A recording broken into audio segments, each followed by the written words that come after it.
Good morning, students. How are you? Fine. Thanks, dear children. Welcome to our online classes. प्यारे बच्चों, अभी हम लोग स्टैंडर्ड 8 का हिंदी व्याकरण पढ़ेंगे। Chapter 14 verb. What is verb? A verb is doing word. यानी जिस शब्द से किसी काम को करने या होने का बोध होता है उसे क्या कहते हैं? क्रिया कहते हैं। तो प्यारे बच्चों, एक्सप्लेन करते चले, लिखते चले आप लोग एक्सप्लेनेशन को। सबसे पहले क्रिया किसे कहते हैं? सुंदर सा नक्श में लिखते चले। जिस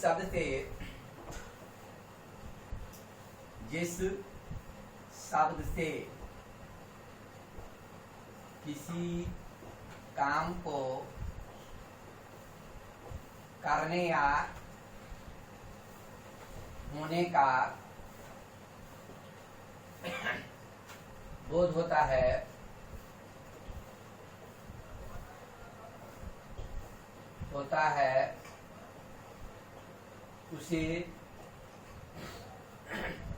क्रिया कहते हैं।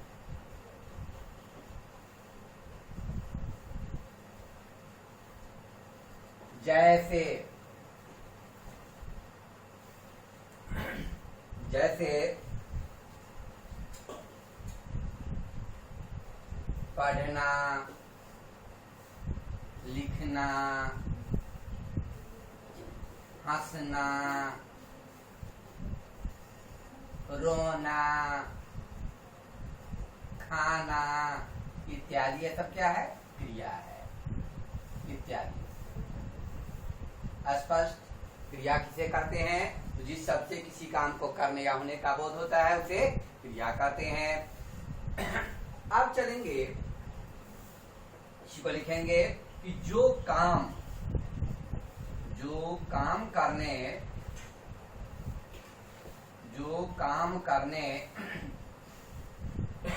का बोध कराता है, जो काम करने का बोध कराता है,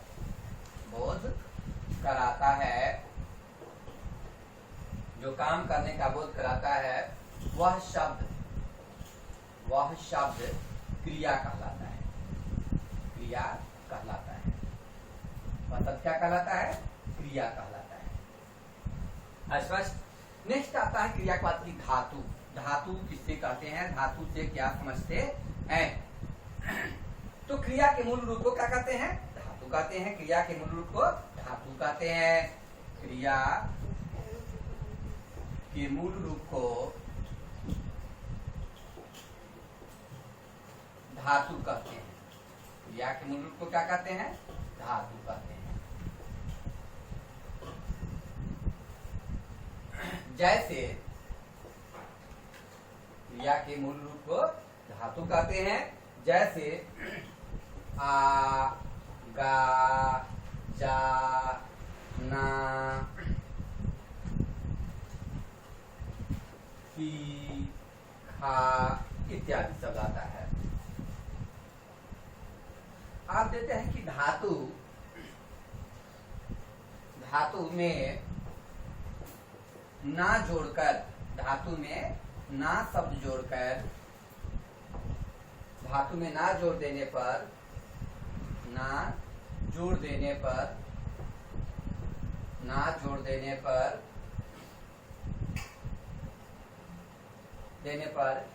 क्रिया का सामान्य रूप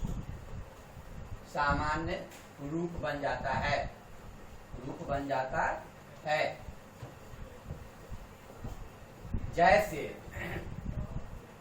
आ है, ना जोड़ेंगे तो आ जोड़ना क्या होगा? आना हो जाएगा। गा जोड़ना क्या हो जाएगा? गाना हो जाएगा। जा जोड़ना ना करना क्या होगा? जाना हो जाएगा। पी जोड़ना क्या हो जाएगा? पीना हो जाएगा। और खा जोड़ना बराबर हो जाएगा खाना इत्यादि। स्पष्ट? की कोई धातु में ना जोड़ देने पर क्रिया सामान्य रूप बन जाता है। जैसे आना, गाना, जाना, पीना, खाना इत्यादि दे सकते हैं।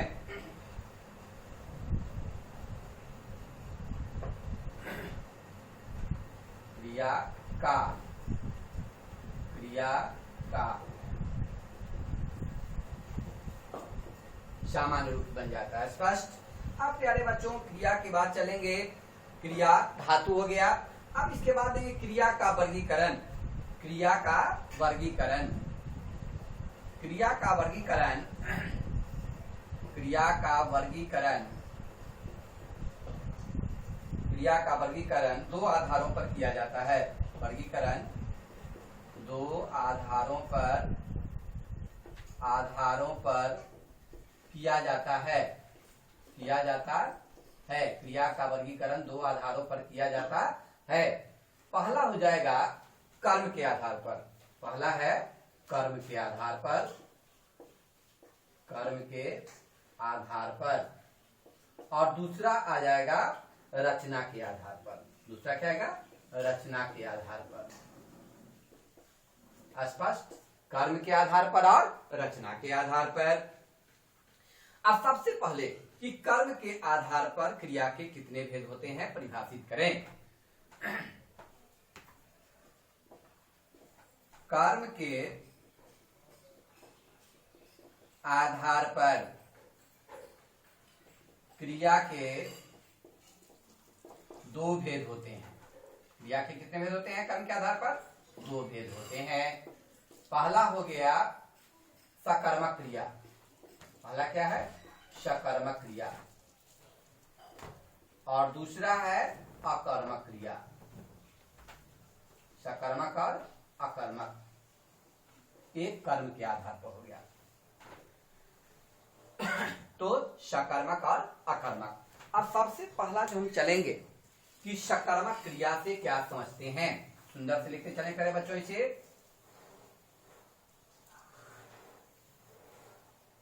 कर्म के आधार पर क्रिया के कितने भेद होते हैं? दो होते हैं, सकर्मक क्रिया और अकर्मक क्रिया। इसको आप लोग इंग्लिश में कहते हैं ट्रांजिटिव और इंट्रांजिटिव वर्ब। अब चलेंगे प्यारे बच्चों हम लोग सकर्मक क्रिया किसे कहते हैं। सकर्मक क्रिया, सकर्मक क्रिया से क्या समझते हैं? तो जिन क्रियाओं का फल, जिन क्रियाओं का फल, जिन क्रियाओं का फल कर्ता पर न पड़कर, कर्ता पर न पड़कर कर्म पर पड़ता है, कर्म पर पड़ता है, कर्म पर पड़ता है, वे सकर्मक क्रियाएं, सकर्मक क्रियाएं कहलाती है, कहलाती है। जैसे, जैसे दे देंगे राम, मोहन पुस्तक पढ़ता है, मोहन पुस्तक पढ़ता है।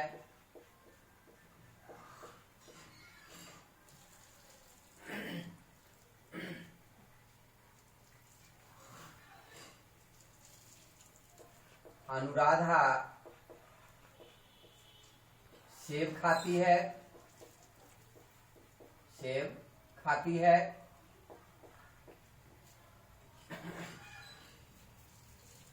सेब खा रही है, खा रही है।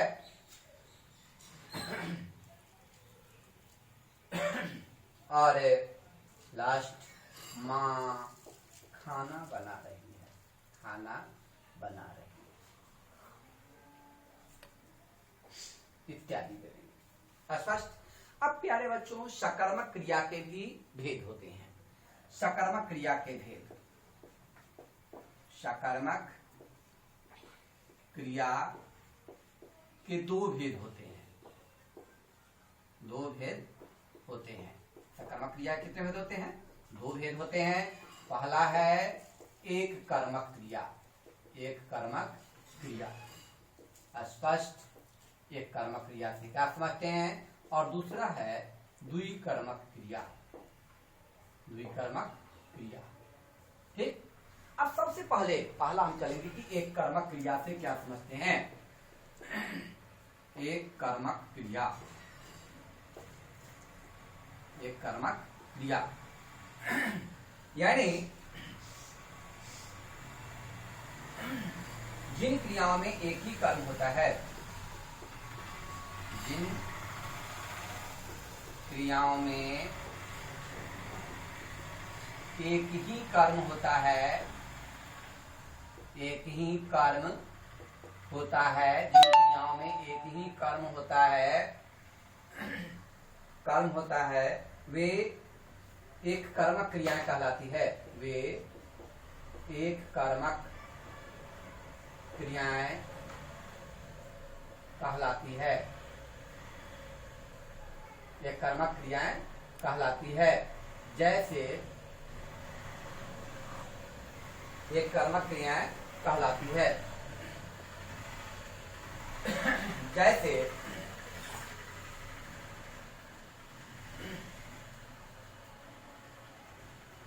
जैसे चाची खाना बनाती है, खाना बनाती है, चाची खाना बनाती है।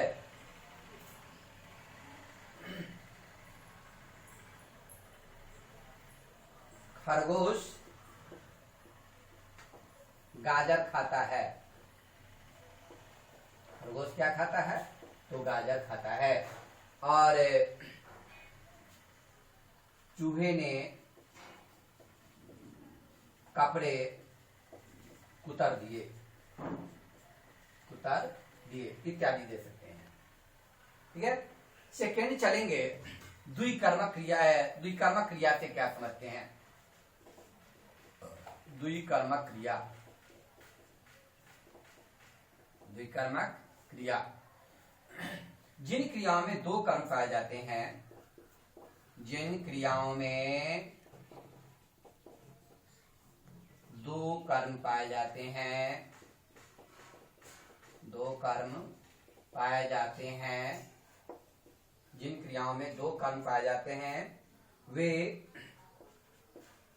द्विकर्मक क्रिया, द्विकर्मक क्रियाएं कहलाती है। वे क्या कहलाती है, द्विकर्मक क्रियाएं कहलाती है। जैसे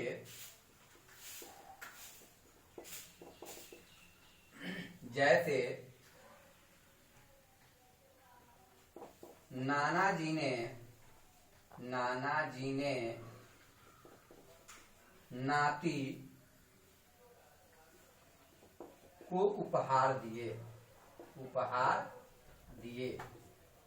है ना। तो नाना जी ने किसको दिए उपहार, क्या किसको और क्या दिए, तो नाना जी ने नाती को उपहार दिए।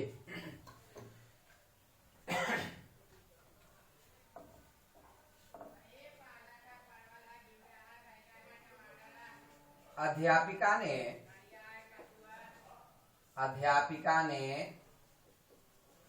बच्चों को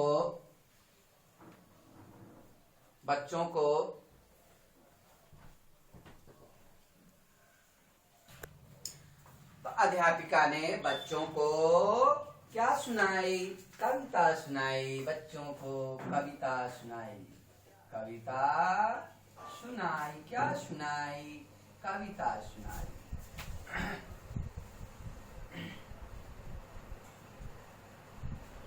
नौकर ने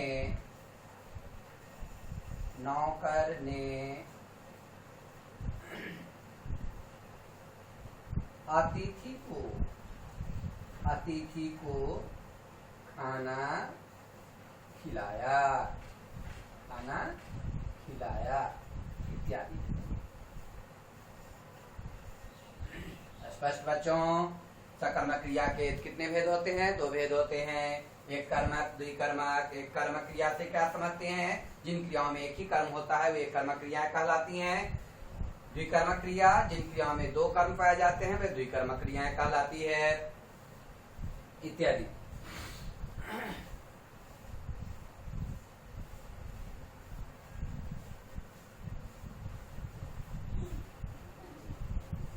स्पष्ट। अब नेक्स्ट चलेंगे प्यारे बच्चों हम लोग कर्म के आधार पर जो दूसरा भेद है सकर्मक क्रिया के बाद अकर्मक क्रिया। अकर्मक क्रिया की ओर चलेंगे। अकर्मक क्रिया से क्या समझते हैं? अकर्मक क्रिया। अकर्मक क्रिया जिन क्रियाओं में कर्म की आवश्यकता नहीं होती, जिन क्रियाओं में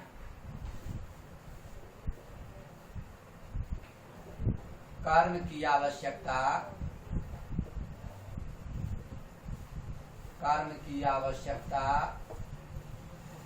नहीं होती, जिन क्रियाओं में कर्म की आवश्यकता नहीं होती,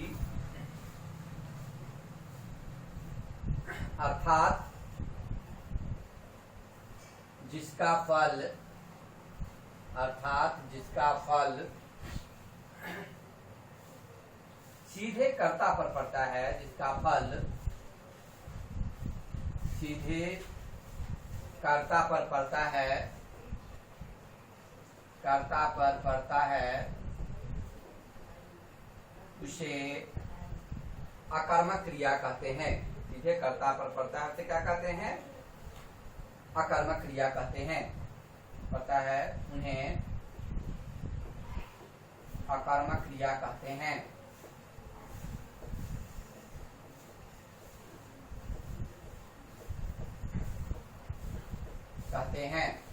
जैसे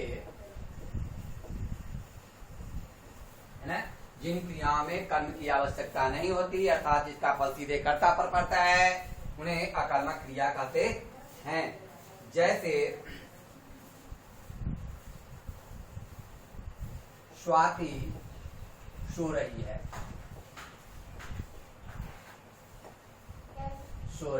स्वाति क्या कर रही है? सो रही है।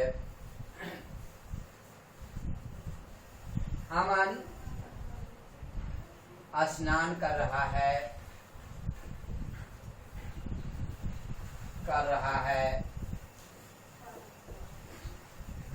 अमन क्या कर रहा है? तो स्नान कर रहा है। और अंधेरा मिट रहा है इत्यादि। अब प्यारे बच्चों हम लोग चलेंगे होमवर्क की ओर, HW सेक्शन की ओर। प्रश्न 1 रहेगा हमारा कि क्रिया किसे कहते हैं? क्रिया किसे कहते हैं? क्वेश्चन नंबर 2 रहेगा प्यारे बच्चों,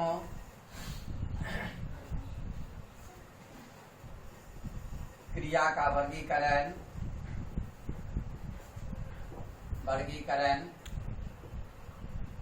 कितने आधारों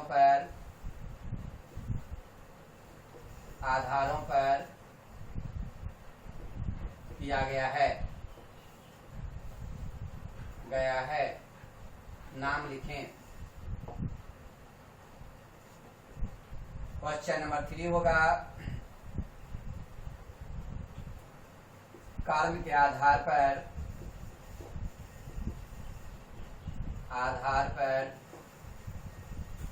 क्रिया के कितने भेद होते हैं? परिभाषित करें। कितने भेद होते हैं? नाम लिखें। क्वेश्चन नंबर 4 सकर्मक और अकर्मक क्रिया में अंतर स्पष्ट करें। Question number 5